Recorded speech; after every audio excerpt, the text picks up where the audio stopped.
Есенізова Гүлім Нұрымқызы. Алматы облысы Кеген ауданы, Кеген ауылы, номер 3 Кеген орта мектеп-лицейінде логопед мамандығымен жұмыс жасаймын.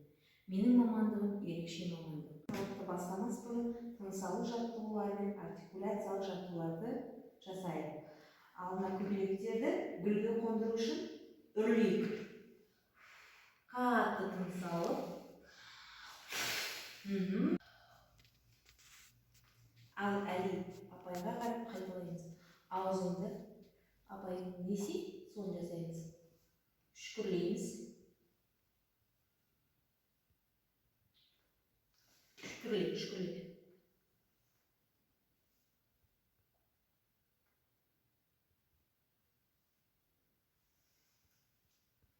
Еңбегімнің көрінісі балалардың басында тіл кемістігімен келіп, соңында таза және анық сөйлегені менің еңбегімнің жемісі, нәтижесі. Мамандығым менің мақтанышым.